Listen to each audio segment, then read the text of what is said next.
And welcome inside Rio Tinto Stadium for the 2010 USA Rugby National Championship game. I am Dusty Lister, pleased to be joined by Mike Law and Kimball Kerr. And gentlemen, this should be an outstanding game. We have got two teams that are so close together from the state of Utah. The Utah County United taking on the perennial power Highland Rugby team, and they're looking for their 20th national championship, and this should be an absolute bar burner. Let's first go with you, Kimball, and talk about United.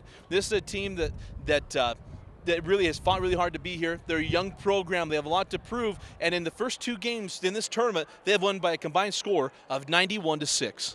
Yeah, 91-6, but you're going to see a really defensively oriented game today.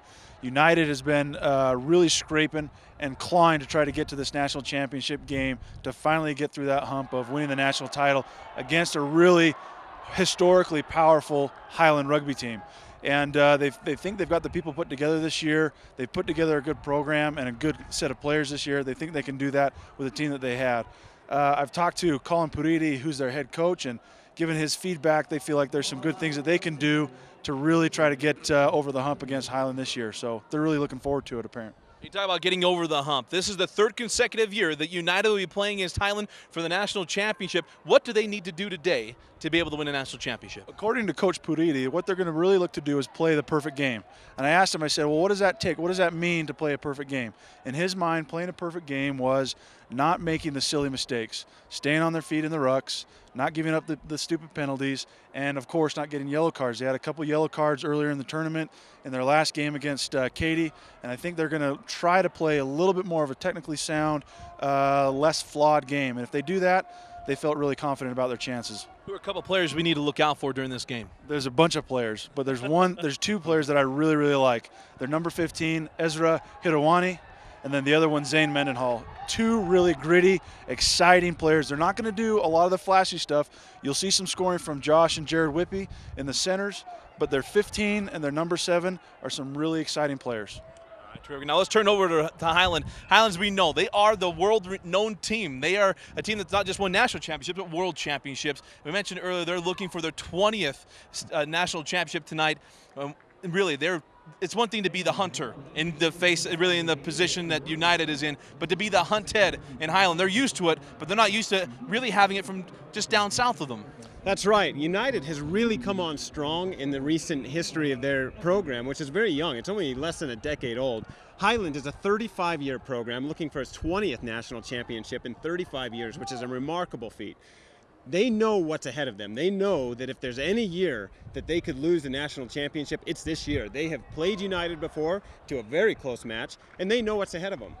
Hey, you talk about that close match. That was a last-second try that came in for Highland to be able to win and get the number 1 seed for this tournament. And now what are they going to be looking forward to? Because United there's a little bit of blood in the water, so to speak. The Sharks are circling. What do they need to do today to be able to come away with another national championship? Well, according to the Highland coaching staff, they've got a couple keys to the game. One of them is that they need to be more physical. They felt that United out-physicaled them in their first matchup, so they're going to come out here ready, seeking for blood.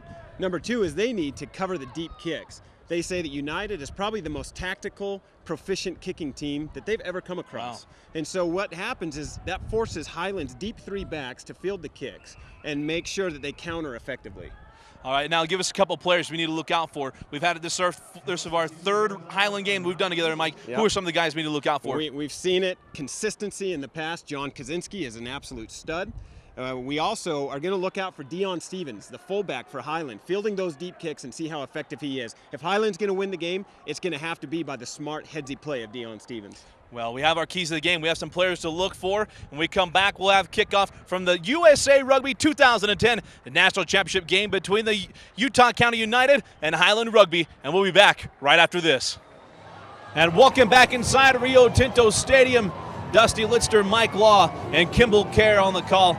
United and Highland. I tell you what, guys, if you weren't excited for this game before, and after both teams go through the haka and they're standing at the midfield stripe, that gets the blood flowing a little bit. It sure does. Both these teams have a real storied history, and they use that haka to call on the power of their ancestors and the brothers that have played before them. This is going to be an exciting battle. I wonder if they heard him, Kimball. I mean, that was something else. Oh, they were going face-to-face, toe-to-toe. That was a really exciting haka on both sides. And they're at a kickoff, and United will have control after Highland unable to control the kick, and it's important for United, you'd think, to get out to a quick start, Kimball. Oh, of course. They want to play a perfect game. They want to cut down the mistakes. And they want to try to get out early to make a statement in this game. And it'll be interesting because both fan bases just right beneath our broadcast position.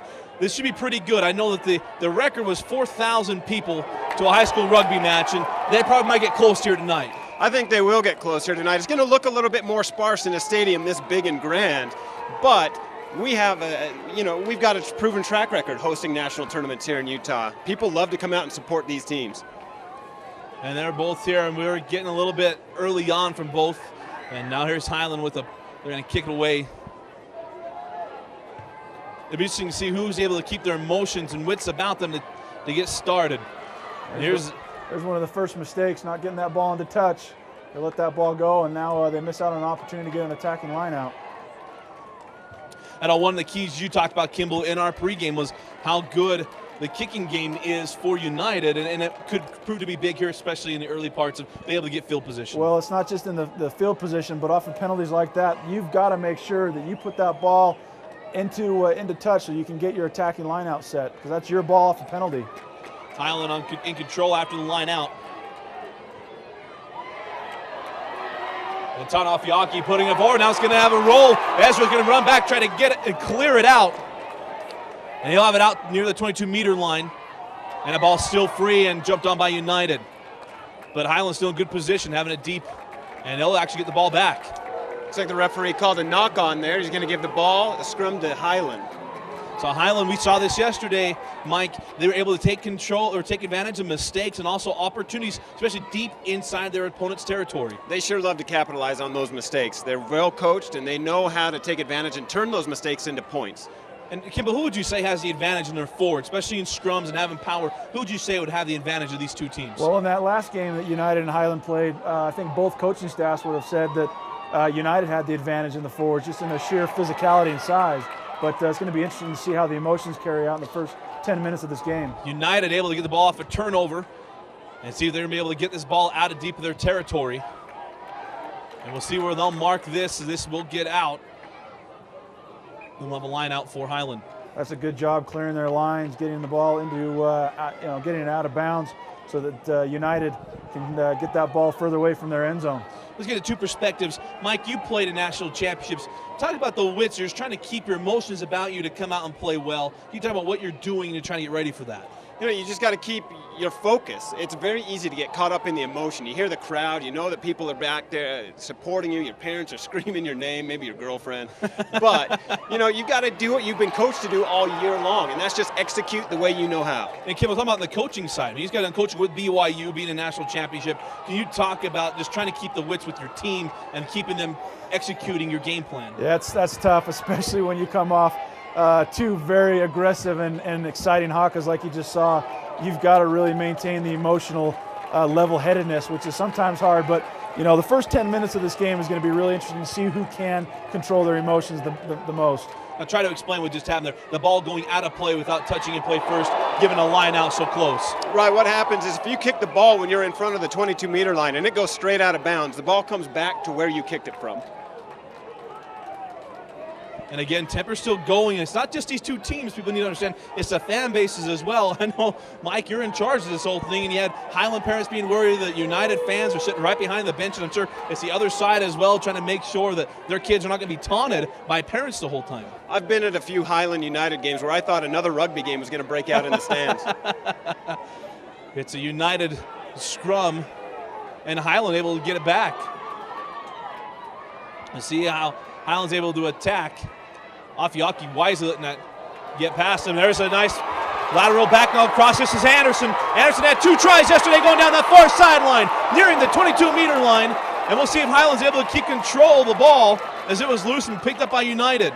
So a big opportunity there lost by Highland and United taking advantage. We talked about Ezra Hirawani earlier in the game, that he's going to be the emotional and mental person that's going to help carry United through this game. And you saw there, he made a great tackle, got back on his feet, got his hands on the ball, and that forced the penalty. So he's going to really set the tone for this United defense and attack.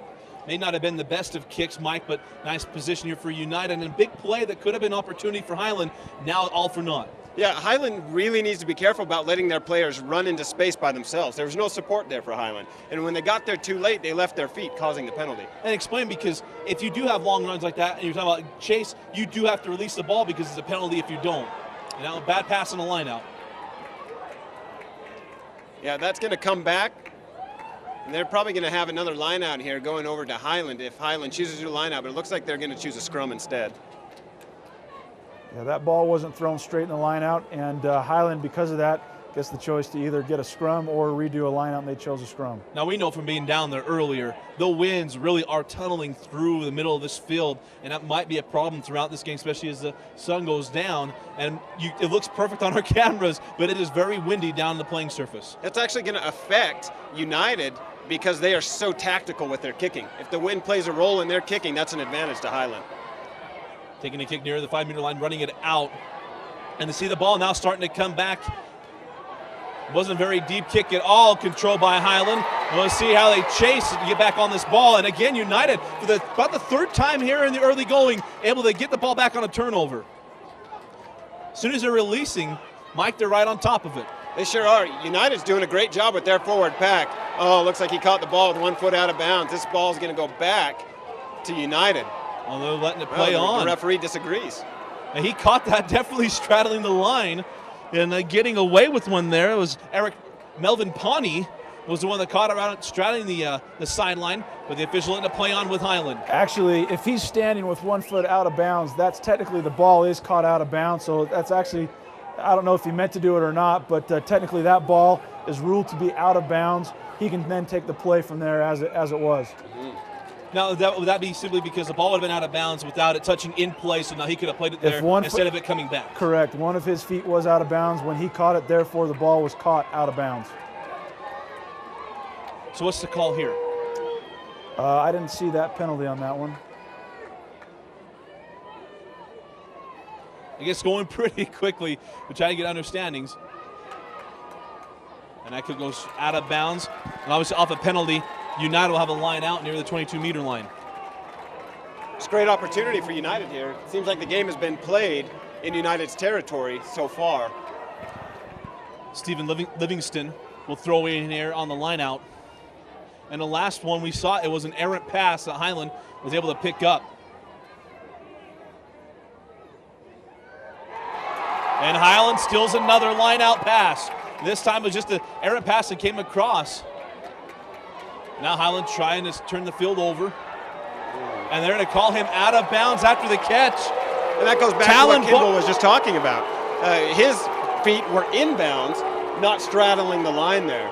Yeah, Talon Barney, now the United fans were a little frustrated. We saw from our vantage point, he caught that ball in bounds. His first step was immediately on the line, and he knew it as well. He probably would have argued if it hadn't been. That's a good kick option by Highland, though. That's a great kick right down that 5-meter line. Really put United under pressure on that receipt. So far, I think Highland is doing a very good job of minimizing the effect of the United backs, especially their 12, 13, and 15. And now giving the ball back, Card was going to throw in on the line out, and now giving it to United. What would have been the reasoning for that? I think it goes back to that same thing, that he caught that out of bounds, and it was kicked outside of the, or inside of the 22. They get the line out pass into Tao, and he's one of the more physical players you're going to see. Now Highland picking up Tao and pushing him up the field. Now let's see what United's able to get. Oh, Whippy nearly got going, now hands back to Brother. And now here's Ezra, into the open field near the 22-meter line, breaking tackles and still going, one of the smallest men on the field. And we'll see if United's able to keep control, and they do so. Highland was really smart there by not overcommitting. They forced the player to come back inside where their support was waiting for them. Now Highland got the ball back and kicking it away, and this is Ezra. Ezra will come back across midfield. He'll put it up, and we'll see who's going to go get it. Ezra chasing after his own kick off the body of a Highland player, and the ball's still loose. And now controlled by United.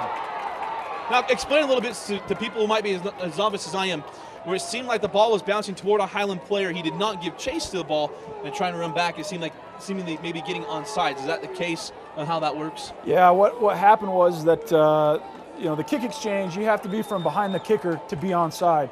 Until someone else, the kicker or someone else that was from behind the kicker, runs in front of you, you're still offside, so you have to retreat there. the referee played a good, also there, he played a good advantage off that knock-on from the original kick as well to give it to United. So here's United looking for a quick change. Whippy passing back to his brother into the open field. They're in the 5-meter line. Whippy in for the try for United. Boy, they sure made that look pretty easy, didn't they? Those Whippy brothers, they're really dynamic. We talked about them earlier in the game. They're going to be scoring the points here for United, but it was after all the hard work from Ezra and the forward pack that really set that up. Jared and Josh Whippy able to get it in early for United. They jump out 5-0 in the first points given up by Highland here in the national tournament. And Jared Whippy in, and I guess you give Josh the assist on the pass. There is something to be said about chemistry. Brothers obviously have it. They know where each other are going to be. It was almost like one of them had eyes in the back of their head on that pass. What a great offload. Highland's aware of that connection, and they want to decrease their ability to do that. It got the better of them on that one. Now Jared Whippy will step up for the conversion. Now, if there's a weak point on United, it is right here in the conversions. They are not a high conversion team in their kicking game. Yeah, they've got an interesting conversion duo. They'll have one of the Whippy brothers sometimes takes the kicks, and then sometimes you'll see Ezra take the kicks from the other side, depending on which the way the wind is blowing and what the conditions and the situation might be. But they really haven't been consistent overall throughout the year. Now the angle's a little interesting, being a left-footed kicker, to see if he can get a bend to keep it between the posts.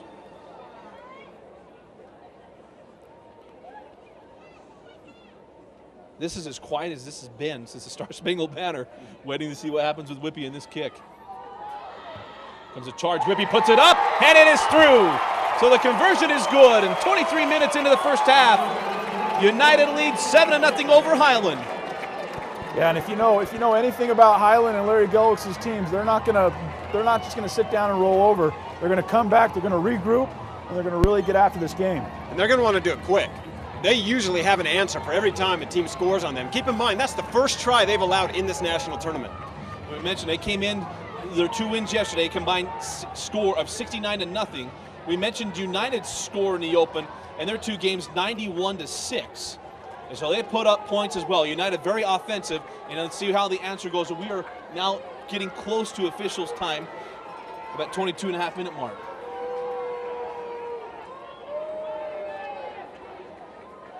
Or are we counting down? We are counting down. And I got used to that yesterday, looking up and watching the clock come up. Yeah, they're trying to confuse us up here. There's a pass in taken away by Highland.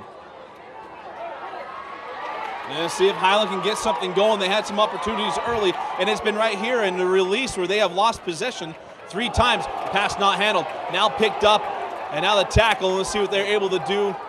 And now coming right out of this is Card. And Card now going out of bounds and keeps it in play, and I believe that was Mendenhall could not control it, and we'll see who they give the ball back to. Levi Card is really a tough boy. He's battled through some tough injuries. He's come back this year, and he's doing a great job, an emotional leader for Highland. It'll be United scrum, and we saw this earlier, deep in their own 22-meter line, and getting the control and then kicking it to turn the field over. And see if that's what happens here as that pass is errant. Now pressure coming. They should try to clear it, and that's going to be short. And they might have that, and they called it pretty close to where it went out of bounds, and it'll be a line out for Highland. That's a really fortunate break for Highland. Hopefully they can take advantage of it here. Put some pressure on the United defense there, but we'll see if they can capitalize on it. Every time they seem to get down inside the United 22, they've been turning the ball over. So Card will throw in for Highland.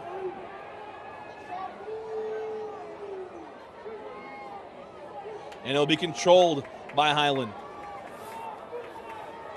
Great form on that line out. The 2 lifters looking at each other as they lift the player, keeping their balance and getting him straight up in the air.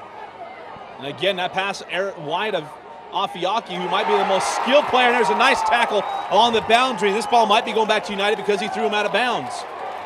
Yeah, that tackle by Jeffrey Ott. He's a first-year rugby player. He's a football convert, but this is his first year playing football. And those football kids, they'll come up and they'll lay the wood on you. Speaking of football players on United, you have a Division I football player out there right now in Tao Tao, who is one of the forwards for United. He's committed to Bronco Mendenhall and the BYU Cougars to play next year as a scholarship player. And then you also have Zane Mendenhall, his nephew, speaking of Bronco, out there as well, who's a walk-on football player at Brigham Young. Yeah. And that pass, Aaron Tao cannot chase it down. And it's going to be picked up by Highland into the open field, looking to make a move. And they'll see if Highland's able to keep control. Again, United's been very good at taking the ball in the release as Highland driving toward the 5-meter line. Part of that was, again, sloppy play. Sloppy. And that was your man Kaczynski that had the nice run there, Mike. But a nice job again by United in a kicking game to turn the field over. Not a wise play, and that ball's picked up by United. Action starting to pick up. Looks like we're going to have a delay of game here, a double penalty. The first call looked like it was going to be called for a high tackle. Then the Highland player booted the ball downfield, causing a delay in the game. So the referee is going to have a chat about this as he's unhappy. You can obviously see this Highland team's getting a little bit frustrated. They're making silly mistakes. They're turning the ball over. They're kicking the ball away like they just did there. This is really uncharacteristic play from the Highland rugby team. You know, we talked about the hunter and hunted aspect. United is not going to be afraid of them. They've already played them. They know who they are, and they feel like they should have beat them the first time. And now in this game, being extremely aggressive. We saw this yesterday in that game against Katy, in the one game we had at Rio Tinto. A very aggressive team in United. They made some mistakes and penalties. It didn't cost them because they go at it 100 miles an hour 100% of the time. They sure do. You know, this is a surprising call here. Off of that penalty, United is opting to go for the penalty. I get the fact that it's right in front of the post, but they haven't been very solid with their kicks. And the way that United has been running the ball, I would have expected them to do a quick tap and try to get another try on the board. You'd think that, but in the way that these games have been played, I mean, the last game that these guys played, Highland beat United by 1 point. So, I mean, they know that these games are going to be pretty low-scoring, tight, competitive games. Any points, any opportunities you can get to get points, you got to take them. That seems a little bit more like a football strategy. Hey, take the 3, don't worry about getting anything else. If you can get points and put them on the board, you're forcing another team to continue to play from behind. Make your opponent pay. Your opponent just made some mistakes. Now you've got an opportunity right in front of the post and make them pay. Here's Whippy's approach, and that kick is right down the middle. Josh Whippy, he got the tougher angle earlier on the conversion, and now picks up the penalty kick for 3 points, 10-0. The lead for United, 17.5-minute mark. We're continuing to count down. I'm going to have to change my call a little bit, Mike. I got so used to calling the minute going up. This is taking a little bit to know where I am on the game. Right, and they increased the halves for the national championship. Yesterday we were playing 22.5-minute halves, and today we're going to be playing 30-minute halves. Okay, now I understand it, because I was expecting to look over and just go to 22.5. That ball takes a bounce in favor of Highland. Now United took that ball away. And what's the call here? It looks like they were in front of the kicker on the restart, so that's United's kick right there off the midfield. Here they go. And you speak, here we go. Whippy's going to kick it forward, and it's controlled by Anderson for Highland. And let's see if Highland can get something going, maybe get the field position turned over there inside of their own 22. And that passes Errett. I believe that's Afiaki giving chase and gets a nice kick away. That could have been dangerous territory for Highland. Going to try the drop goal.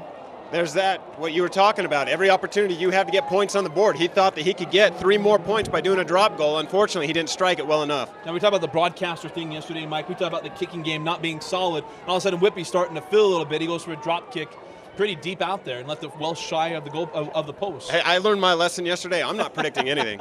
I don't know if Kimball's aware of that yet. You start to say that these teams don't do this, they never make this happen. Sure enough, it happens right afterwards. So 16 minutes remaining here in the first half. I want to get it back across the midfield stripe. And There's John Kaczynski making a big push for defense. He's got such a motor that never There's quits. Whippy giving it up, and another big play here for United. Oh, and a big hit for Highland. We'll try to get that number for you just in a second. He made that play, and Highland gets it back on a turnover. Now they can call offside on Highland? They're calling Highland from coming in from the side on that ruck. You got to come in from straight behind where your last teammate is. So you can't come from the side, and you got to stay on your feet. That was Doug Ferris with a nice open field tackle. He's not afraid to hit anybody. He's not. We saw this yesterday. I don't think there's anybody. You can say this kind of maybe a little cliche to say this, but I don't know if there's anybody on either one of these teams that's going to back down, especially physically. Not in this game. No. They're going to lay it all out on the line. This is a national championship. They've got nothing else. Tomorrow's the end of the season. To what? And United has got a big opportunity here. This is huge for both teams, especially for Highland's morale. And the remainder of this game is right now, because if United's able to get another try and conversion on, that's a 17-point deficit to try to come back from. United still having problems with their lineouts. If they can secure their lineouts, they'd be in a lot better position. You know, we've talked about the problem with the wind. It has not affected Levi Card on his lineouts, and Highland's been very good on their opportunities. Highland is taking advantage of some of these mistakes, but also they're playing uncharacteristically. They've made some of their own mistakes. For one instance, throwing the ball back behind their players, going into their own end zone. This isn't what we normally see Highland do. Here's Card going to have a line-out opportunity for Highland, and we've yet to see the ball get to the backs. To see Afiaki, two passes go right over his head. He's wisely let them go, but not having any open field chances. They've had two. Anderson had the big run, and then Kaczynski had a big run. Again, another throw by Levi Card, spot on. And here's Afiaki. Afi makes a move across the midfield stripe. And again, let's see if Highland can keep control. You're a scrum half, Kimball. How about that pass by Danny Tuay? That was a great pass. I mean, that not only had momentum and speed on it, but that was on a rope, just nice and flat. That was a great pass. And that's what we saw yesterday. It was just precise passing from Highland. Being able to get it out there and stretch the defense to find creases. And that kick will be just around the 22-meter line, and they're going to give it right at that. So there's another chance for Card on a throw-out, or a line-out, pardon me, from the 22-meter. These accurate passes are something that we're seeing in American rugby. As the game is developing and more players start playing at a younger age, their skill level is being built. So by the time they're in this U19 division, they are really accurate with their throws. We'll see you here again deep inside United territory. Let's see if Highland can get something going. Trying to get it wide. This is Afiaki. Afiaki going to kick it forward. We'll see if it gets a roll. It'll be taken by Ezra. And you talked about yesterday, somewhat of a fair catch. Give me the exact call on that. That's called a mark. Very similar to a fair catch in football. The defense cannot hit him once he calls a mark. Now he has, I believe it's a free kick, isn't that, Kimball? Yeah, he has to catch that on the fly, has to be inside the 22, he has to call it as he catches. And here's Anderson. Talk about Anderson had 2 tries yesterday. And that kid's just scrappy. He rocks a mullet and purple shoes, so you know that kid's got some confidence. Here's Card. That pass, they're going to call that. They should have called that forward. No call as of yet, and there it is. That was easily called. They're about 3 yards ahead of the man. You can tell so far that both teams are trying to get a little bit of width to their attack. You've got United every single time when they've got the ball into the backs, it's gone through Afiaki's hands. They're trying to get that ball into the wider channels because they feel like they've got a little bit of an advantage there probably. At least in their assessment, that's probably what they're thinking. I'm not saying that they do. You know, what we saw yesterday, and again, novice speaking here, we saw such good back play from Highland yesterday with Kaczynski and Afiaki. Very elusive in the open field, but also being able to find those creases. Talk about Anderson, who might not be the prototypical guy, maybe, I don't know. I look at it as more of a little quicker, smaller guy like an Afiaki, where Anderson been effective going straight ahead. You know, Anderson, he's elusive because of his long legs. He doesn't look like he's running as fast as somebody like Tana Afiaki, but he covers quite a bit of ground with those long strides. The ball is loose into the end zone. Ezra will go back and cover. The ball still loose. And what's the call there? He touched the ball down. The ball was kicked into the end zone, and Ezra was able to get his hands on, tap it down, and then what that does is that puts the ball back into United's hands for a 22-meter kick. So it does not need to be controlled through the... No, it just needs to be touched down on the ground. Okay. There's a free kick, and let's see again for Highland. 11 minutes remaining here in the opening half. Now trying to get something set up. That's Pawnee. We'll put it forward. We'll see if United tries to get wide here. Whippy gets a nice foot on it. Brooklyn will give chase. And it will go out of bounds at the 22-meter line of the Highland rugby team. You know, in the game of rugby, you'll see at the upper levels, you'll talk to them, you'll see them talking about kicking exchanges. One team will kick back to the other, and it'll almost be like aerial ping pong. But at the end of the day, you want to be the one that wins that kick exchange, and United won that kick exchange by gaining 40 to 50 meters. Here's another line-out opportunity for Levi Card and for Highland. 10 minutes and about 15 seconds remaining here in the opening half. And Highland again controlling the line out. Even on errant passes, they've been able to get after it. And a kick trying to get position back will be taken by United. Here's Ezra. Oh, nice move in the open field across the midfield stripe. Ezra has played very well here in the first half, making big plays for United.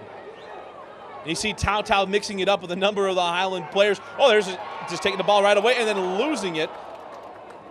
And are they giving the ball back to United, or is that going to Highland? That ball's going to be going to United. Sorry, go ahead, Mike.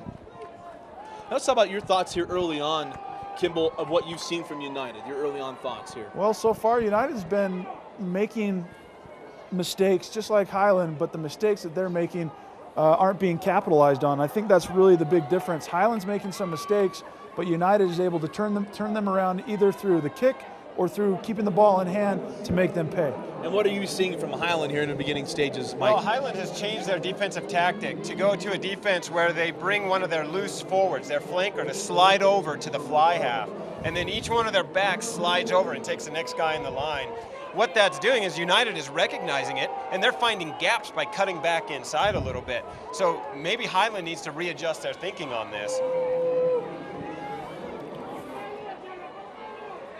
So is this again, anybody who doesn't know, is this a kickoff we're seeing right here? Or no, free this kick? is a penalty. Off a penalty, you have the option to either take a quick tap, a scrum, kick to the sideline where you can take a line out from that point that it goes out, or you can kick for points. And right now they opted to kick for points.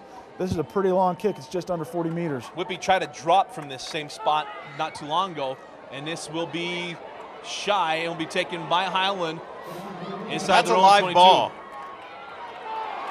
And here's another big play for Highland. Let's see if they're able to keep control. I hate to keep harping on it, but United's done a nice job of taking the ball as they've released it. Yeah, United's doing a really good job at team tackling. One tackles and one poaches the ball. There's another big opportunity for Highland and try to keep it alive, try to keep the momentum going. And they'll get it back. Let's see.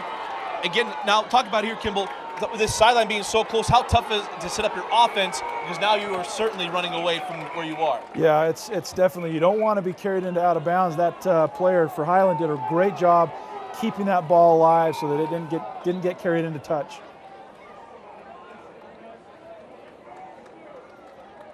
And what's the conversation you think the referee's having with Levi Card right now?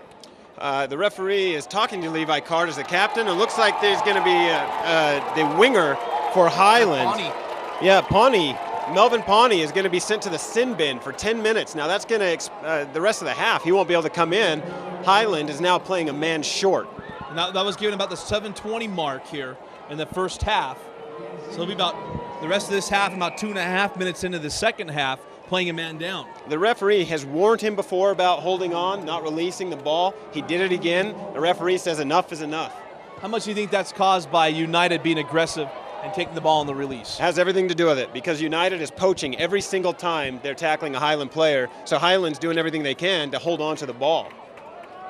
Again, you can, I don't know how you can imagine Highland seemingly right now in the first half hanging on by the skin of their teeth of letting this game get away from them, because nothing has gone well for Highland. And here's another line out pass, this time controlled by Tao. Tao wearing the headgear. He had a concussion last week, and he got a lot of rest yesterday. There's another big opportunity for United. Making a move inside the 22. Whippy passing it back. Here's another chance. They can open this thing up.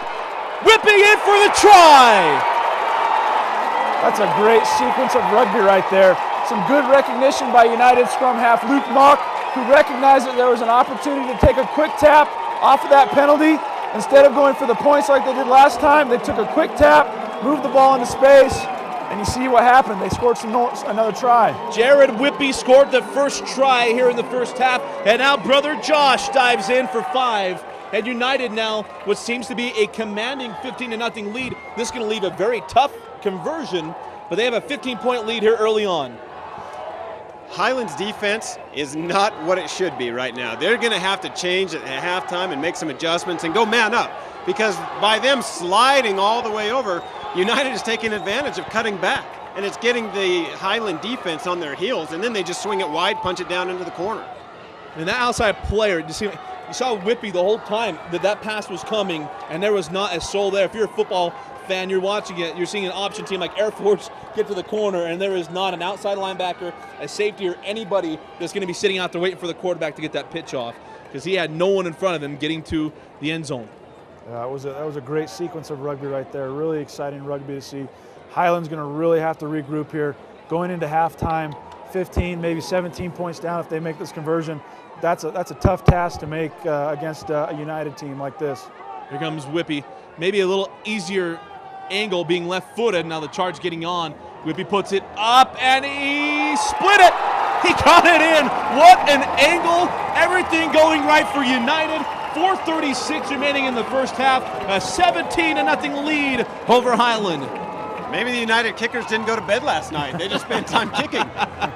Complete difference from yesterday to today. Sometimes you just get in the groove, and it's just on. I mean, yesterday it wasn't that they were just missing. They were short and to the right. They were leaving it around the 5-meter line all game yesterday. Obviously not of any consequence in a 41-6 victory. But today, just absolutely on fire. And this kickoff is going to roll through the back of the end zone. That's going to roll through the back, and a player goes down on the concrete. Playing on a soccer pitch like this, the dimensions just are a little bit confined. It's a great field. The boys love playing on it. They say it's like playing on carpet. However, when it's that close to the cement, you have to be very careful, because when you're running out there in cleats, that's just like on ice.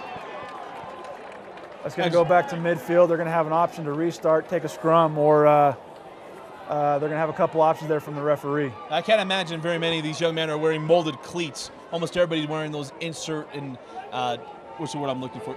Interchangeable mold cleats here. Yeah. In rugby, you're allowed to wear metal screw-in cleats. In muddy conditions, you can even go up to a 3/4. That's a serious boot. I used to wear those in football. You get that longer grass, that was killer, man. Yeah. And when you're doing your own cleat exchange, that's a little tough to handle. 3 minutes remaining here in the first half. Here's Whippy and try to leave it forward, and it's go out of bounds, and they're actually going to mark it, give a line out.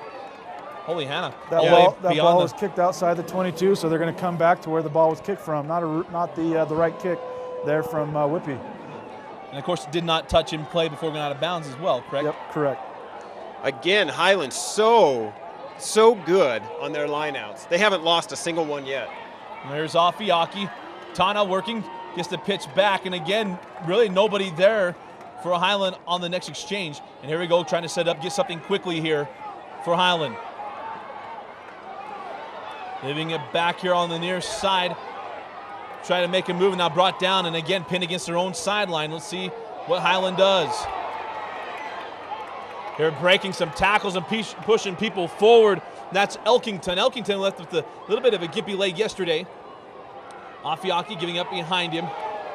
Now pitch it back to Afiaki. Afiaki came right back into the defender, nearing the 22-meter line. A big possession here for Highland going into the half. Afiaki's been doing a good job being able to make some penetration when he's had the ball in hand, but they just haven't had the next phase after that. They've really been struggling to get that second or third phase after they've gained some momentum. Here comes Highland and try to kick it forward. Ezra coming up, picked up by United around the 5-meter line.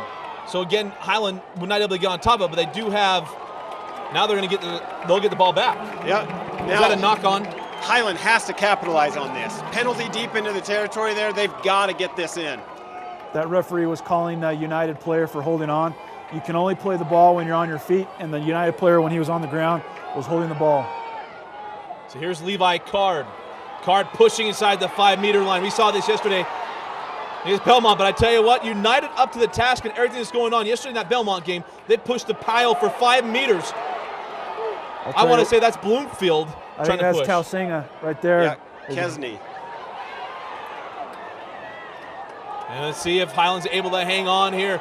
Again, we mentioned it earlier, they pushed in for their first try yesterday, the same fashion. These Highland forwards are just picking and going until they get it over that line. Now, we talk about holding on.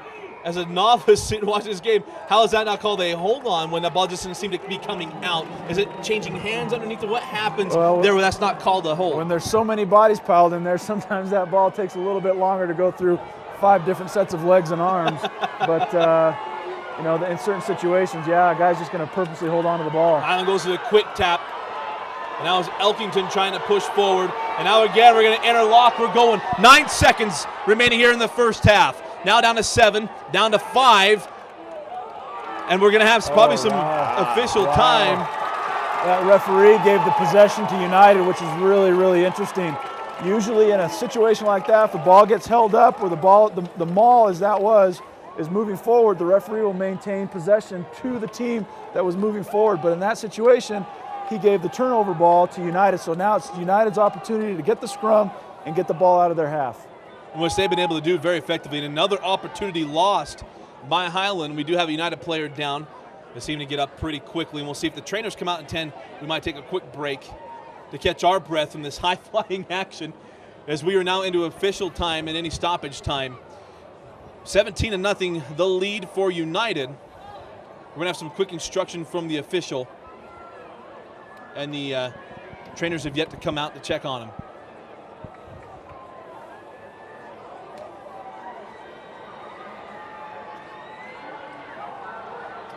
All right, here we go. Here's the scrum for United. We've seen this done very well by them. They get the scrum and get the ball out of their own end, and we'll see how much time the official will put on for the remainder of this half and any stoppage time. There hasn't been a whole lot. And there's a nice job by United clearing it out. They'll be taken by Highland. And let's see what Highland's able to do here. We're going to try to kick it forward. That was knocked away by a United player, taken by Zane Mendenhall. Mendenhall back to Tao Tao. Tao Tao looking for some open field. He's going to lower his shoulder and try to push forward. He just needed to pass that ball one or two more times, and that would have been away down the space. But instead, he gets caught in a bad position, and he gives up a penalty. And that's going to be given back to Highland. You know, and that is chalked up to emotions there. A player feels that he can just run over somebody because he's playing with confidence. Sometimes you got to be a little bit more smart than you do emotional. And they'll try to kick. Now they'll have this line out at the 5-meter line, correct? Right. I'm sure the Highland player there checked with the referee, see how much time is left on the clock before they make their decision on what to do here. There's only seconds before Highland has to retire into the locker room for halftime. They'd love to get some points on the board. Now, remind everybody, though time expires, if you're in the middle of playing, they will allow you to. Now, big opportunity here. Must get back to just real quickly. Coming right back on the field out of the sin bin is Melvin Pawnee, is now back. And now coming in is number 23 for Highland. And that's George Haymuli coming in. But now I forgot the question I had. I had a really technical question to ask. We're gonna get really intelligent here in rugby time. Okay, if you're in the middle of play and the clock expires, it is until you're down or the next. How does that work? Or is it till the next dead ball? The referee keeps the official clock. So until the referee blows the whistle and he feels the clock is expired on his watch, it's not until he blows that whistle. Even after, just if a tackle happens and it's done, he can blow it dead.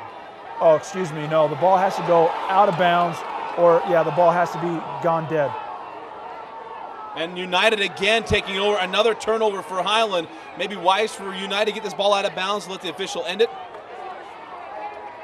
He's going to call a knock on here. Give the ball to his United in a There's the scrum ball. He'll and call call it for halftime. halftime. And that'll be halftime. And man, oh man, things could not have gone better if you're a United fan. After one half of play here in the National Championship, United 17, Highland 0. We're going to step aside. And welcome back to Rio Tinto Stadium. 17-0 the lead for United. And for their advantage, they're going to be getting the ball back to start the second half, unless Highland can obviously get down and get the ball back. But gentlemen, this is playing right into the hands of United, and if Highland's going to make anything happen, it's got to start here early on, and here's another mistake. That's not the way you want to start. If you want to start, try to get them under pressure, but they kick it straight out of bounds. That's going to be United scrum right in the middle of the field. Let's talk about first half impressions first. Let's start with you, Mike. Talk about your first half impressions of Highland. You know, I don't think Highland is playing the way Highland normally plays. They usually have a rule that nobody takes them out of their game, and they're going to dictate how the game goes. But in this situation, United has come in with more tempo and really taken them out of their game. They're not running together. Their runners are alone, and that causes turnovers. Now, Kimball, as a coach, what would you say if you are the United head coach there at half? I would be telling the United guys just to keep doing what you're doing. Stay aggressive. Do not let off the gas pedal. Just keep doing what you're doing. They're doing a great job competing at the breakdown and making it hard for this Highland team to get some momentum. Highland in control here. This is either Tasinga, I believe it is Tasinga, or it might have been Haymuli coming in there. And we'll see what Highland's able to do. They've yet to be able to string things out. They're going to try to kick it forward and give a chase, and it's controlled. I believe that was Zane Mendenhall, and now Whippy with it. Whippy, the brothers, so outstanding in the first half. If you were to name a first half player of the game, Kimball, from what I have a play, who would you give it to? Oh, I'd have to give it to one of the Whippy brothers. I mean, they really opened up a lot of opportunities there just by getting through that defensive line for Highland. But they've strung some phases together just amongst themselves. A little tea party rugby where they've gone back and forth amongst each other, but I'd have to go with one of them.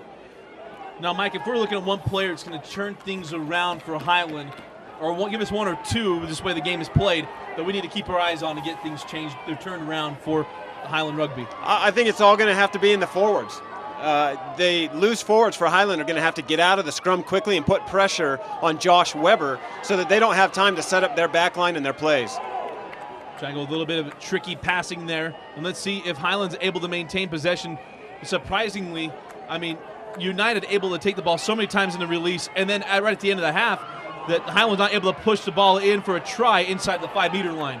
And just as we talked to the half, just off camera, Kimball, here's the first opportunity for Highland. We said they'd have to get deep in territory and capitalize with a try if they're going to have any opportunity here in the second half. Yeah, more emotional than anything. I mean, it's rugby is such an emotional game. You'll see momentum swing back and forth. If they can put a try in here early, it's going to really give them some momentum. Oh, an opportunity may have been there. We saw that setting up, trying to string things out, now nearing the 5-meter line. Here is a golden opportunity for Highland to get on the board and in this ball game. Brookham on an errant pass, held up by one of the Whippy brothers. I believe this is Levi Card, and he's pushing forward. And let's see if Highland's able to get anything wide and try to get in here for a try. And a nice Smart fake. move. Beautiful play there, and then brought down. That was Ordain Tuai. Here's one of our favorites, Anderson, and he's brought down after a short run. And now picked up and looking, trying to get in for the try, leading in, he does! And a try for Highland. Robert Elkington dives in, 31-39 remaining in the match. He's able to get in for a try, and now let's see if the conversion comes through with Sam Brookham. That was a heads-up play because United has been coming up so strong on defense around the fringes. They're not paying much attention to right off the cusp of the ruck. And so he took that opportunity and just dove right through as the United defenders rushed past him. That's right. I was just about to say that United's been very patient with their defensive pattern, but at the same time, Highland was just as patient with their attack. They didn't try to make that extra pass when they didn't need to. They didn't turn the ball over. They stayed patient, waited for that opportunity that presented itself with that little pick and carry from their prop, and he put it in. I mean, that's a great try from Highland. Pardon me, will not be Sam Brookham, which is surprising because Brookham so very effective. It'll be Dion Stevens looking for the conversion here. And these are big points. And I mean, if you're a Highland fan, you start, it's a little different. We talk about Belmont Shore not having that yesterday, the opportunity. Well, maybe we'll get in that here after the conversion. And he left that left. Did not get a good foot on it.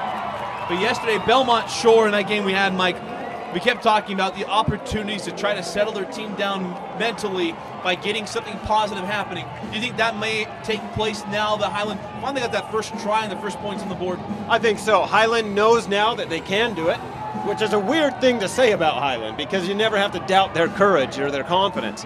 This time, now that they've got points on the board, they know that they can play the style they want to play and impose their will on United. We'll see if they can carry that through. I mean, there's something to say to be about a team that is not down very often. They have the character to put things on, and a lot of times it's remembering how good you are when you're struggling so much. And oh, what a beautiful play off the kickoff.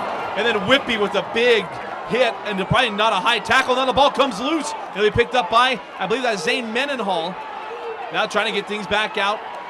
United trying to keep things going, and the pace is staying frantic. Highland not trying to get called for offsides. And there's a pitch and a knocked away. The ball is still loose. And did you have to let that go so it would be a knock on? They're going to call the knock on. It's going to come back. It's going to be a scrum to United. Dion read that all the way. You saw him watching what Highland was doing, or what United scrum half was doing. He took off. As soon as that ball came out of that ruck, he was there. One more step, he could have intercepted that, gone the other way. Just on the flip side as well, if United fly half Josh Weber, if he would have held on to that ball, he would have gone right through that gap. They would have had a 5-on-1. Always a dangerous gamble, isn't it? Yes. When it works, it works. When it doesn't, it doesn't. Yeah, we saw that when BYU played Utah here, and Naki Angilau read that for Utah and took it the distance. Yep. Sorry to bring that up. Yeah, well, you know, it happens sometimes. You win some, you lose some. That was a great play by the Utah player, Angilau. I'm trying to get the scrum put together. 28 minutes and 25 seconds remaining here in the second half of the national championship right here on Comcast On Demand. Dusty Lister, Mike Law, and Kimball Kerr on the call for you here at Rio Tinto Stadium. Oh, what a nice move. That was Tana Afiaki. Now he gives back. This is Heimuli. And Heimuli pushing the pile. And the crowd's trying to get into it for the Highland fans. Now trying to clear. This will be taken by Ezra back inside the 22-meter line. He gets a pretty decent foot on it, and he's going to chase it down. And it's Card, I believe, that took it. And now Highland again going to try to keep things here on this side of the field, keep the pressure on United. And see that ball stays in bounds. It's beginning to curve, and it was taken by United and quickly kicked out of bounds. And it'll be a line out for Highland.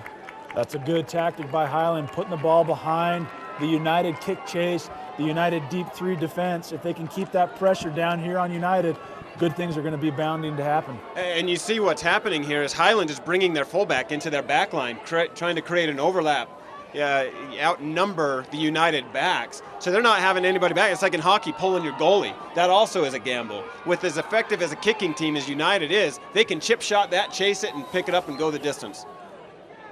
And it's all things you have to do to create more offense. Would that be what it is, Kimball? Exactly. And Highland's doing a great job with their set piece possession, which is lineouts and scrums. It's a set piece play, and you can do it and maintain and put some pressure on. They're doing a really good job. Try to kick it forward. Anderson's right there, and he can't control. Ball still loose. Afiaki able to pick it up, and Afiaki so elusive and tries to hand it back. The ball still loose. Then we'll have the official give the ball back to Highland.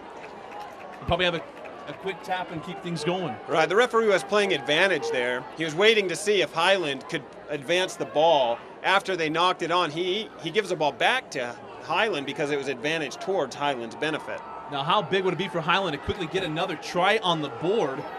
We saw it in the half. They were unable to punch it in from close distance.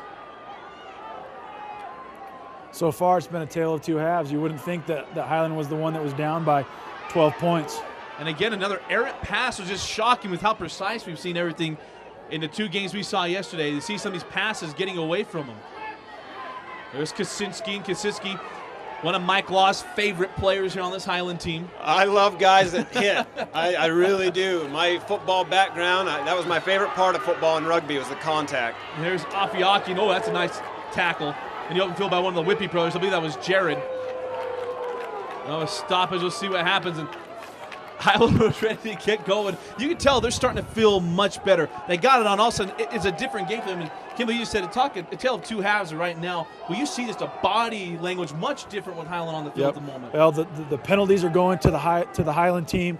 Right now, you see the United player getting a talking to for another penalty. The momentum is clearly on Highland's side. This is what we talked about at halftime. If they were going to have a chance, they had to come out quick, and they're capitalizing. They're doing a great job. You know, the saying that the aggressive team gets all the breaks really is universal in whatever game you're playing. Because right now, being aggressive, everything going their way, now pushing inside the 5-meter line, and looking for a try, and they knock him back. Anderson has it, and now Anderson knocked out of bounds, and the ball is going to go to United. Incredible strength by Shamu Sean Curtis there. He took it upon himself to stop that try from happening, force Highland out of bounds, got the ball back for his team. Have you ever seen so many opportunities near the 5-meter line not go in favor of Highland in your time of seeing Highland rugby, Mike? Not this often, no. Highland, usually when they're down that close to the end zone, they punch it in. You know, Highland is very effective at doing a rolling maul. At a U19 division, that's not very typical. In fact, in this tournament, we've only seen Highland score off of a rolling maul. But around the world in the higher divisions, the saying is, the team that mauls the best wins. And then we're going to have a scrum going to Highland. Yeah, a bit of a mistake there from United. They had the line-out throw, and it was a knock-on, so now it's Highland's ball 5 meters from the United goal line. Let's see if Highland get on the board. Near the 24 minutes left here in this national championship. Here's Kaczynski. Kaczynski getting it out wide.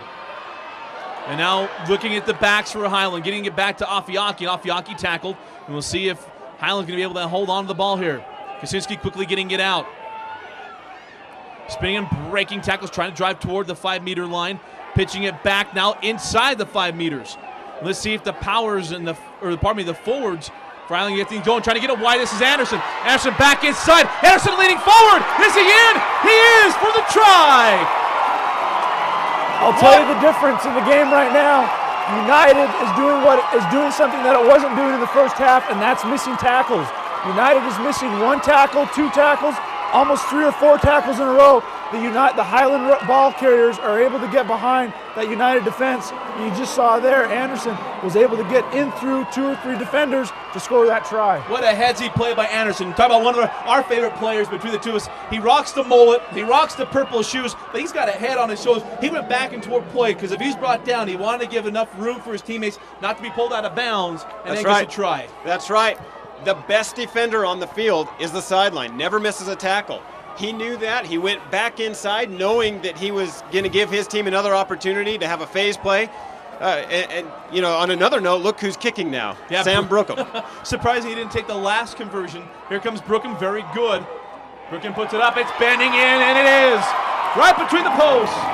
And now Highland pulls within a try of knotting this thing up 17-12. Now, if you're a United fan, please, I don't want hate mail or phone calls late at night or text messages. This is looking kind of like what you talked about in the last time these two teams met. It was an 18-17 victory for Highland that gave them the #1 seed in this tournament, and right now it's shaping up to be the same type of game. It seems like there's a hex on this end zone, Mike. All the tries have been scored here on the north end zone. And their ball hanging up in the air near the midfield line. This will be taken by Ezra. Ezra comes right back in, and he's tackled. And let's see what United's able to do on this possession. Big for United. They put a try on. It will stifle the charge from Highland. And now this ball is going to roll toward the end zone. There is a player giving chase from United, and they're going to touch down. Yeah, this will come back to be a 22-meter drop. United kicked the ball into the end zone. Going to keep it here for Highland. Going to try to reverse field. Little crazy comes right back to Whippy. Whippy did not even move, and the player comes right back into his hands. It's going to be really interesting to see which team gives in to fatigue first. You can already see some of the moments there. The players are having a little bit of a harder time realigning in defense, realigning in attack. So it's going to be really interesting to see who gives into that fatigue first. This is moments as a player you begin to understand why your coaches run you like a madman. Oh, there's a block on the kick. The ball is loose. Anderson gives chase to get back to it. Nearing the 5-meter line of Highland, United are going to try to knock him out of bounds, and Wisely gets down, doesn't fight, and then a nice move trying to get the ball away and obviously try to set up for a kick to try to change the field over. I'll tell you what, I've been really impressed with that Anderson kid. He's done a great job in attack and defense. There's a big hit for Highland, trying to hold the play up, trying to get the ball away. And United does have control and pull it out. Oh, he fakes a pass and then tries to move it forward, looking for a teammate, and has one. And now near the 22-meter line for Highland, now going to try to use this near sideline as the best defender. Now working it back. Here's Whippy. Whippy back to his brother. This is Jared. Jared Whippy trying to pitch it back. That's got to be called forward. And still nothing yet, and there's the official. They're going to call a forward pass. Looks like the referee was waiting for his assistant referee to help him out with that one. I mean, again, we got to give the officials credit. We're up here, up top, and able to see the ball bend and move. And when you got the things going so quickly as it is, picked up here in the second half, so tough for these officials to keep their eye on everything. The referee has the hardest job on the field for sure. And those of us who have refereed before will never criticize a referee again. It's so interesting in a game like this to have just 3 officials, 1 in the middle of the mix and 2 on the sidelines controlling everything, trying to keep up with the ball, kicks, and everything going on. The Highland control here. They're now looking to get in the open field, and they got to try to keep it in play, and now kicking it forward. And what was a big opportunity for United is working out for Highland. They're now kicking it forward. There's just one Highland player, and it goes out of bounds. Unlucky. He was all alone with that ball, and it just bounced out of bounds. Unfortunate. That really is Sam Brookham using that golden foot of his. I thought that was big, because that would have knotted this game up, and Sam could have probably tried to get between the posts to give Highland the lead. it has been a game of runs. 17 straight points in the first half for United. And now in the beginning, 12 minutes here in the second half, 12 points for Highland. And now that passes Aaron again, a line out opportunities. And now Highland does have numbers. And a nice job of United getting the Highland player down to the ground. You can start to feel this energy from both fan bases starting to pick up, understanding how critical these moments are. And that pass again, Aaron. That's Afiaki. Afiaki gets the possession back for Highland, and we have a call, and they'll be giving the ball back to United.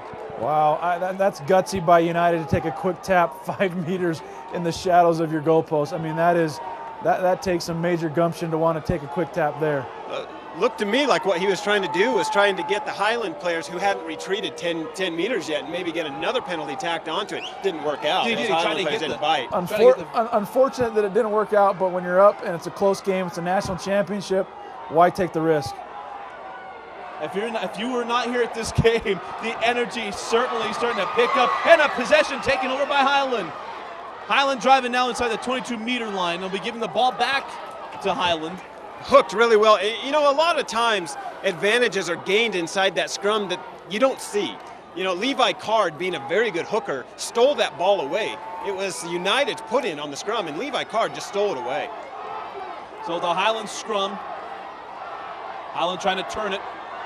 Picked up. Here's the opportunity, pitching it back. And now going to try to get it to their backs. And now tackle brought to the ground. And again, trying to use their forwards and pushing toward the 5-meter line is Highland.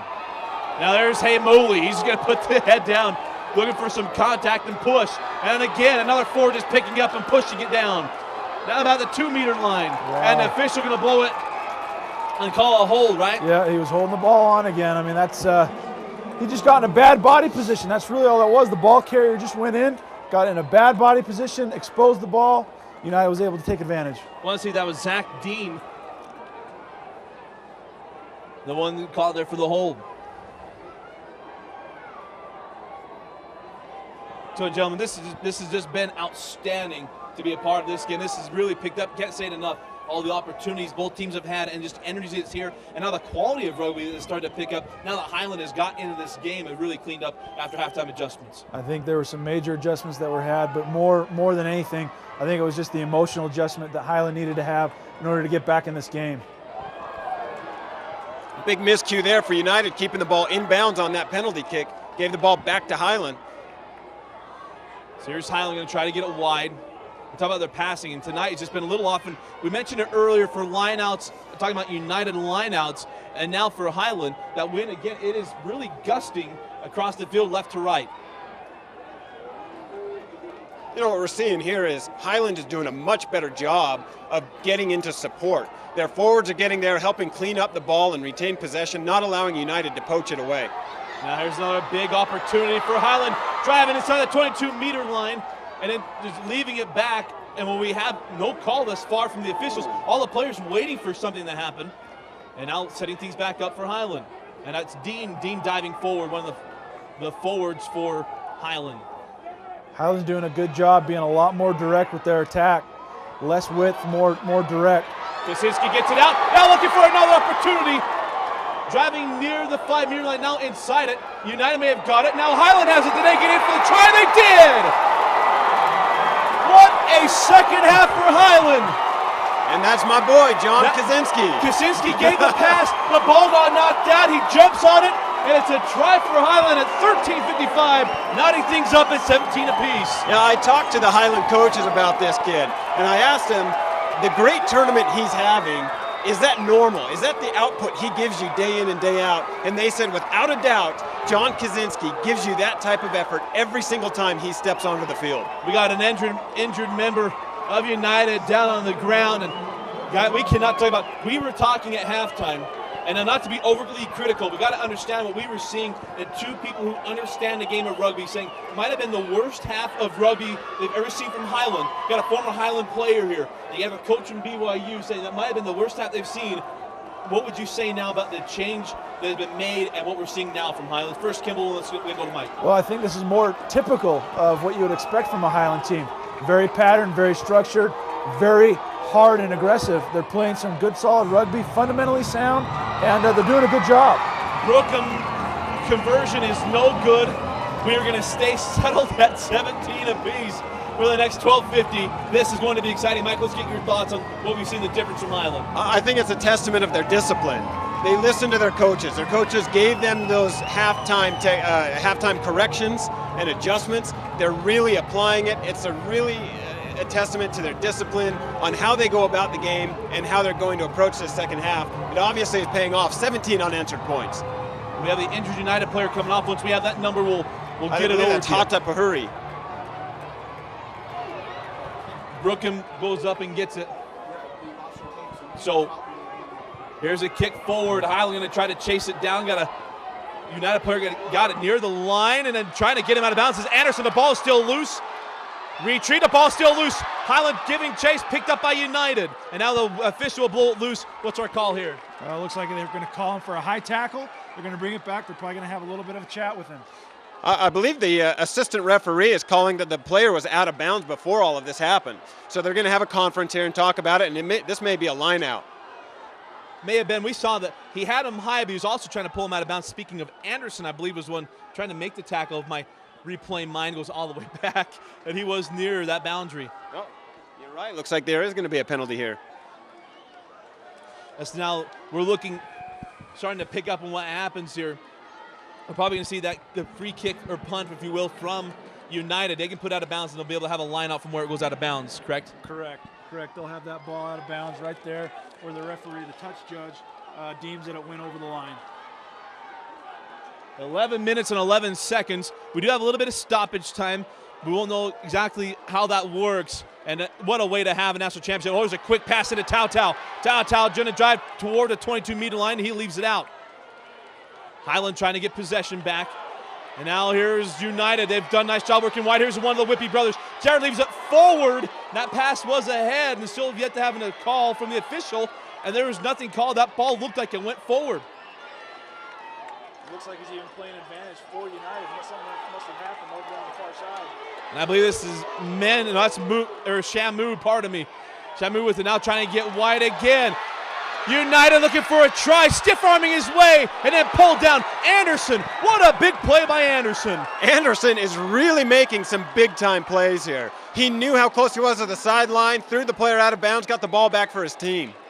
United, we're going to have a quick kick, or quick tap now to keep things going. And that could have been a high tackle here near the 5-meter line. The official doesn't have anything called yet. Ball loose. Picked up by United. Whippy gets it out. Now another Whippy looking for a try. Spinning in. Dives, and he has it. And a try for United. 17 unanswered points by Highland. And now United dives in for the try. And back up on top. 22-7. 9:46 and counting here in the game. That's a good response from United. They wanted to come back. They needed to get back into this game, get a little momentum themselves. So we're going to be in for a barn burner here for the last 10 minutes. There's going to be some good rugby here. See if Highland can come back and respond to this. Do have an injured Highland player down on the ground, and I was not able to grab the number of the young man who was able to score the try.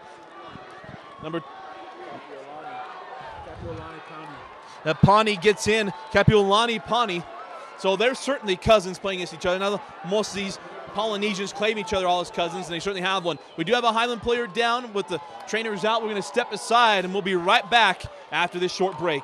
Okay. Now coming on for the conversion. Here's Whippy, the left foot, coming up to give a 7-point lead, and Whippy's lost a little bit of that kicking mojo. Again, kicks might be the story of this game, of this entire championship. It might come down to a kick. No, we talked about it yesterday, Mike. We talked about the kicking game for United. We said leading up into this game, how big would it be if you match try for try and you miss conversions? That could cost you a game. And it looks that way right now. We'll see what's happening. That ball's loose off the kickoff and picked up by United. I believe that's Ezra, who's been Johnny on the spot most of this evening for United, especially in the first half. And now going to keep control. I want to say that's Tao Tao. He's the only padded player out there after suffering a concussion. And that pass is errant and picked up by one of the Whippy brothers. Big clear by Sean Curtis. Shamu came in and made a splash there. That's right. He went Pacific Life on us again like he did yesterday. They're leaving it wide. That was one, I believe it was Elkington. Who's tackled. Now big play there by Tao Tao. Tao Tao comes behind the line after the ball was loose and fumbled by Highland. Make a big stop, and now we will have the ball given back to United. And now have a kick. Yeah, another penalty where United's going to have an opportunity to reverse the field here. How helpless do you feel as a coach, Kimball, in a game like this? This is, Mike talked about yesterday, this being a player's game. How helpless do you feel right now? Because you want to take over and have a little bit more control of this game, don't you? It's one of the most frustrating things as a coach that you have to go through. But the good thing about both these teams, they're both well coached, and that's the one thing that you have control of as a coach. During the week, get your team prepared, get them ready for the situations that they're going to see in the game, and then all you've got to do is just make sure that you put in the adjustments at halftime that they're going to need to be ready for. Here's one of the big advantages Highland's had is the line out. The line out from United has not been crisp. No, it hasn't. You see what they did there? They changed their tactic by going to their first jumper, not giving Highland the opportunity to steal it away from them. And I believe we'll have a scrum for Highland after that line out. Yeah, looks like the referee said the ball did not travel 5 meters. It is a rule on a line out that when you throw the ball in, it must clear that 5-meter dotted line. And that's the dotted line running across the field. It is.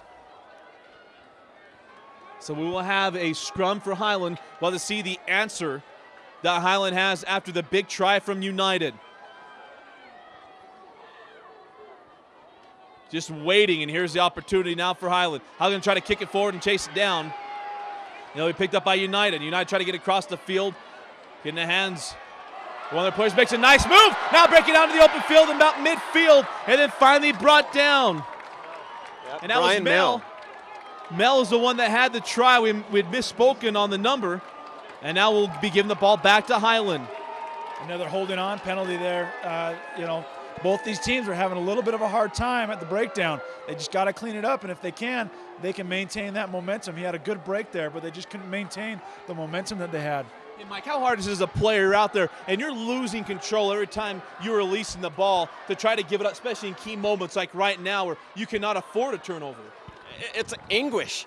I mean, you don't want to lose that ball. You hold on to it as much as you can. You know that at any minute the referee could blow his whistle. You hope to get away with it to secure possession for your team. You just got to hope and plead with your forwards and your surrounding players to get there and help you out so you can release that ball safely. Is that when you wish it was fall time and everything was to stop and allow a center to quarterback exchange? That's right. Here's another line out. That's the first miscue in a line out for Highland this evening. One of the things they have done very well is line outs, and there's a miscue there. Covered well by John Kaczynski, though, not allowing United to advance the ball. And there's Shamu and the call from the United fans. And you saw just how he moves a pile at the very end right there. They'll pull it out and let's see if they try to kick it away. The Whippy brother gets on this one. I believe that was Jared. He gets a nice foot on that ball and then gets a nice United roll, and then it goes out of bounds. And this is what Highland was nervous about, is the fact that United is so effective with their boot. That's a great clearing kick to get that amount of territory gained. I mean, that's 50-some-odd meters to get that ball that far away from your goal line after you've been on your goal line for the last 5-10 minutes. That's a big kick. Big moments in this game here for Highland. They've got to turn over possession, or field position, because a try and conversion will win this ball or win this match for them, and a national championship to be their 20th. For United, they've got to hang on for the last 3.5 minutes, and then some change with some official time. And that was a bad pass to Anderson, who had momentum. United fans calling for a knock-on, and the official's not going to call it. It looked to me like that ball went straight down to the ground. In that situation, the referee will allow it to play on. Here's a quick tap from Highland. They've got to get the ball inside of United territory to try to get to tie this thing up and then have a chance to win it on the conversion. Here's Card. Card makes a move, breaks a tackle, and out inside of United territory. So we will have an exciting finish inside of 2 minutes and 50 seconds remaining here in this match. And now out to one of the backs for Highland. Starting to get closer, Highland going to come back near side.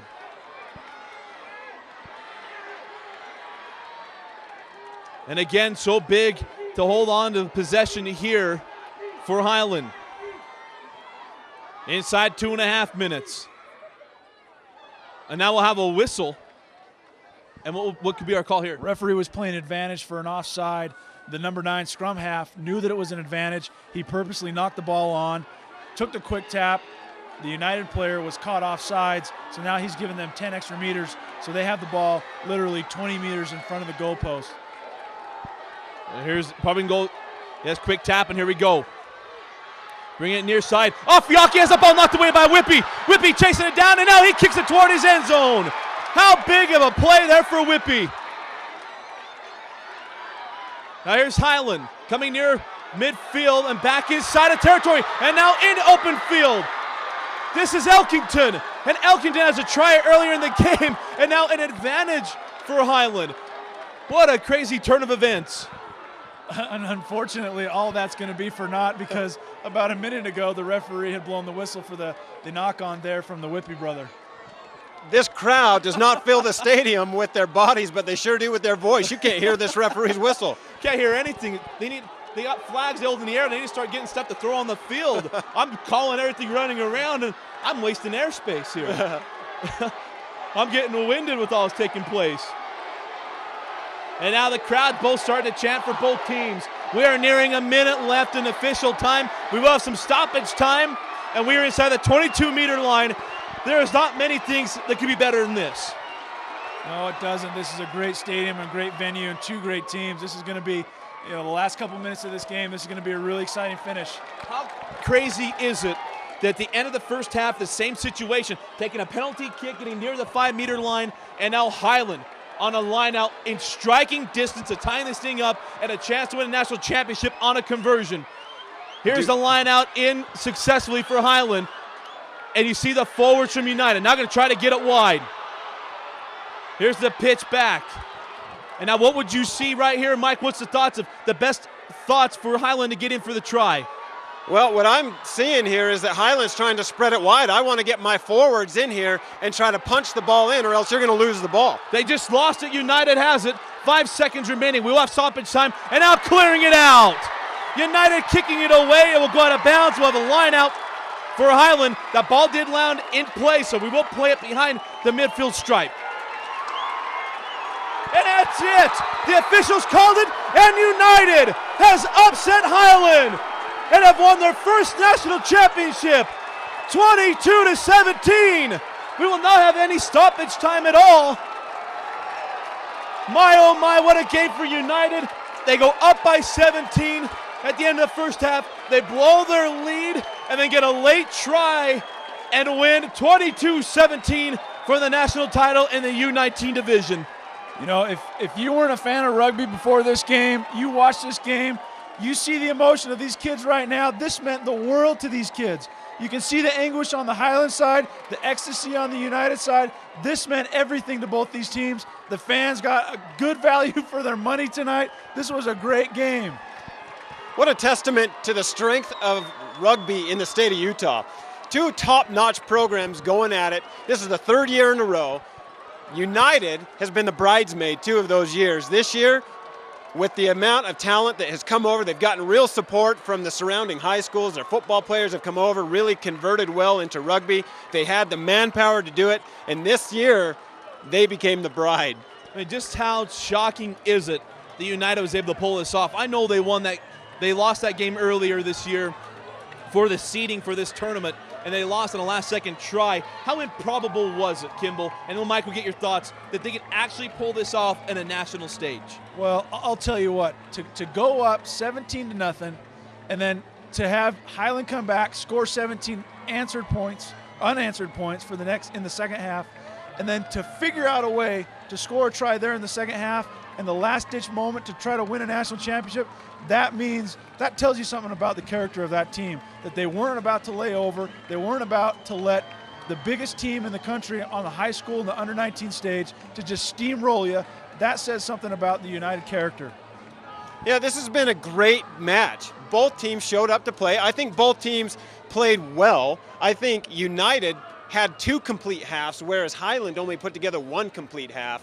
And in a national championship setting, I'm really surprised to see Highland do that, to get caught off guard at the beginning of the game. They usually like to start out fast and hard and set the tempo. United was just that much better today. So you've got to wonder what sort of things were done off the field. You know, were there ice baths? Were there strict curfews? Well, maybe it could have been a different meal plan. Who knows? Whatever the case was, United just had enough. Oh, they certainly had enough. What an outstanding national championship match. Again, our final score, United 22, Highland 17, and United wins their very first national championship and holds Highland off from their 20th.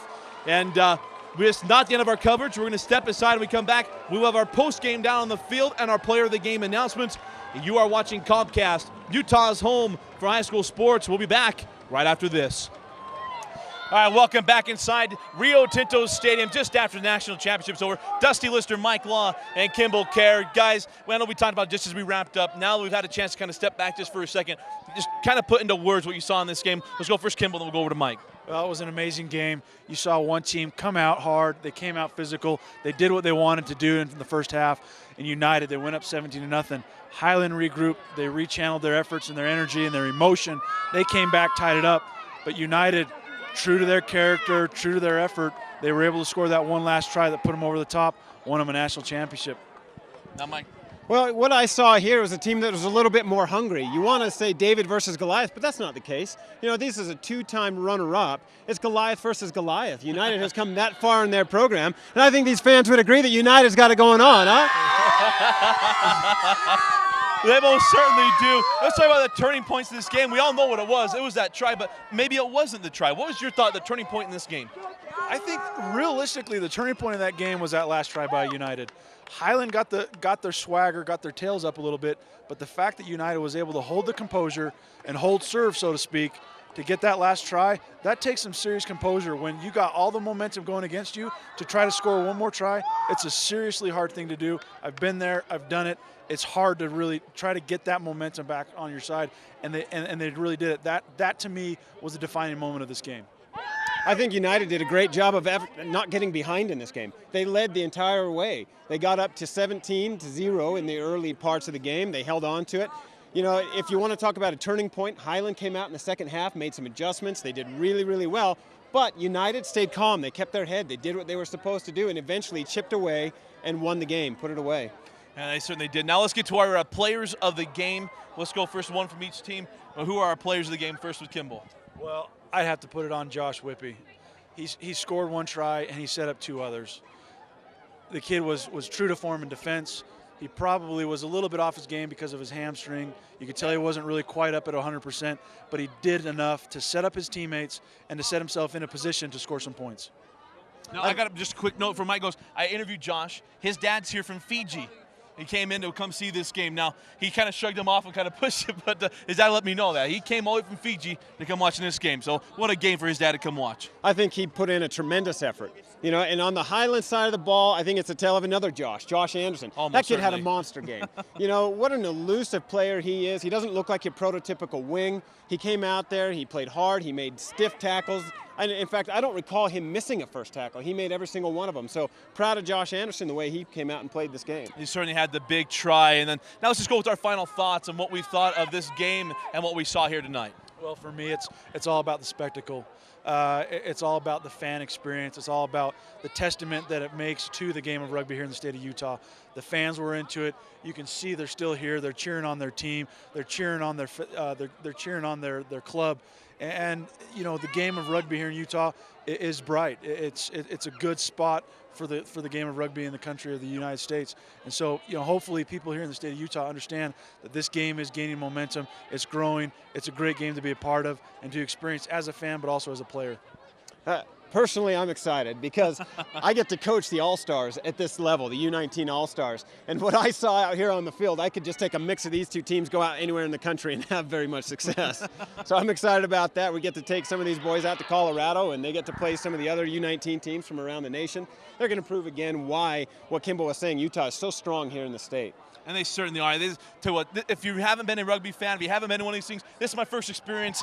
I'm absolutely converted for life. This has been is an absolute terrific experience, and it certainly comes from tonight. Well, gentlemen, this has just been an outstanding game and terrific coverage. Mike, obviously got to thank you for all the help this My last pleasure. 4 games. Mike's been hanging there, and Kimball coming in helping us out with tonight. I just did one, so that's all Yeah, I can we muster. bring in the big guns for the final. Well, we do. We wanted to bring the experience to you, the fans, here in our coverage of Comcast. Well, for all of us here at Comcast, for our coverage, we want to thank you for watching. And for Mike Christensen, our cameraman, Kimball Kerr, and Mike Law, I'm Dusty Lister. So long from the 2010 USA Rugby National Championship from Rio Tinto Stadium.